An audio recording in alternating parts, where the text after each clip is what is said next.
tentang ejaan bahasa Indonesia belum? Udah dong, ternyata penting juga ya, terutama pada huruf kapital dan tanda baca. Betul, aku baru sadar kalau masih banyak orang yang salah nulis kata depan seperti I yang dipisah sama yang disambung. Iya, contohnya itu di rumah itu dipisah, sedangkan dibuka itu disambung. Karena aku masih ragu juga. Nah, aku juga sering salah kan di situ. Terus aku juga sering salah pas ada kata-kata serapan gitu. Ternyata kata-kata serapan itu harus disesuaikan dalam bahasa Indonesia. Contohnya kata activity. Jika diserap ke bahasa Indonesia jadinya aktivitas. Nah, itu termasuk Pedoman Umum Ejaan Nasional Indonesia atau PUEB.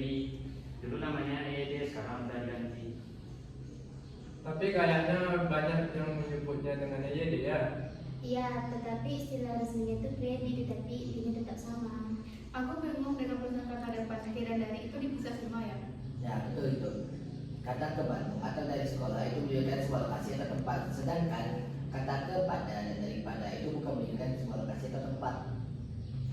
Jadi tergantung fungsinya itu ya. Kalau ke pasar itu dipisah, kalau ke Pak Ibu itu disambung. Iya, tepat sekali. Nah, ada lagi nih yang bikin bingung cara penulisan kata umumnya seperti anak-anak yang dipakai tanda ulang. Kalau kata sempurna seperti mobil-mobilan atau rumah-rumahan gimana? Itu tetap pakai tanda punggung. Karena menunjukkan itu tiruan atau menyerupai. Tapi kalau pengulangan biasanya seperti buku-buku yang harus pakai spasi saja. Nah, aku juga sering nemu kasus kayak gini nih. Ada penulisan kata-kata singkatan seperti DRL, DKK, LDH. Itu semua memang harus diakhiri dengan tanda titik kah? Ya betul, singkatan seperti DLL, DKK, DSB itu memakai titik di akhirnya, sedangkan singkatan resmi seperti RI atau PT itu tidak memakai titik.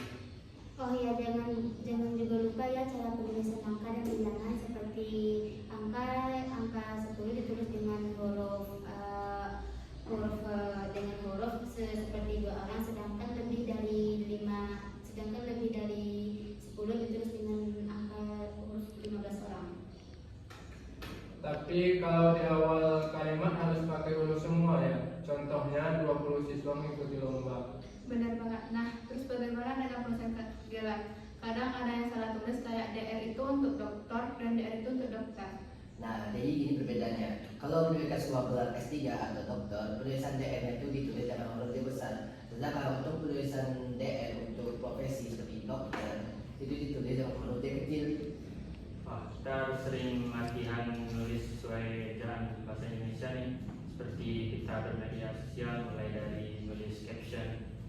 Setuju, atau kita saling koreksi biar kalau ada yang salah biar makin paham.